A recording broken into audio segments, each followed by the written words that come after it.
syempre relax din naman tayo kahit papaano.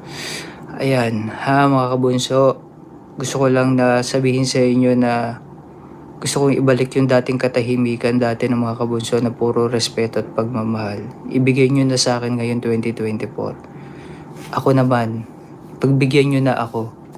Nagmamakaawa na ako naman ang pagbigyan nyo. Bigyan nyo ako ng respeto.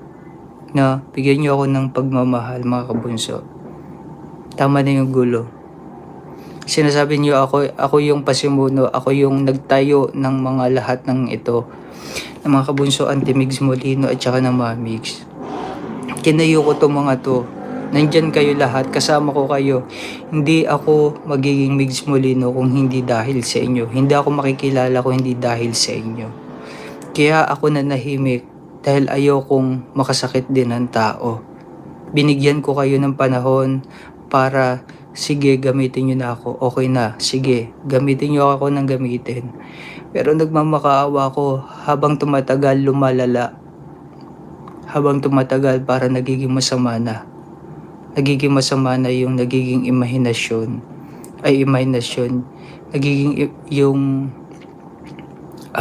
Nagiging masama na yung ating community sa iba. Na dapat, hindi dapat. Bakit ba kasi kayo laging gusto nyo may mga kaaway? 'Di ba? Nakakaano kaya?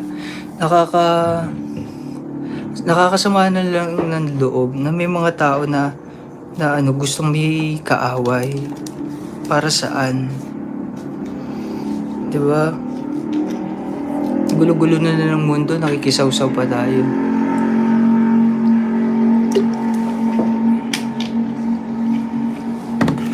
Yan, respect, love, mixed community.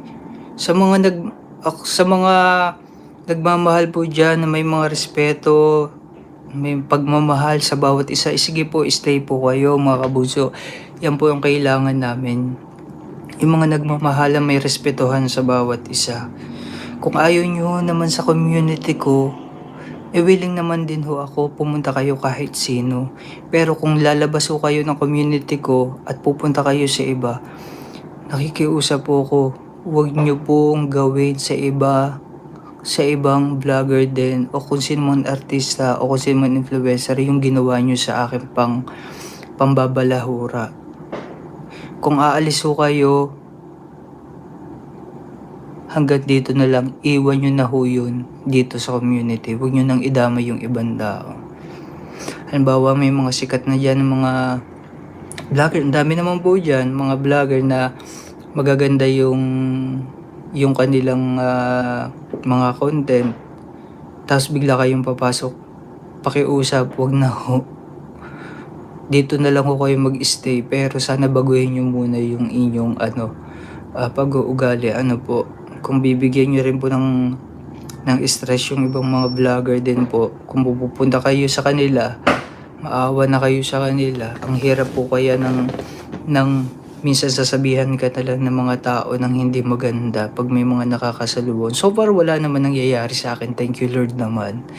At maganda naman yung pag lumalabas ako may mga nakakakilala sa akin na maganda naman yung sinasabi sa akin.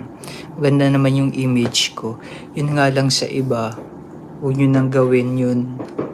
Por favor, mi amore. Please lang. Ganda-ganda po ng community ko.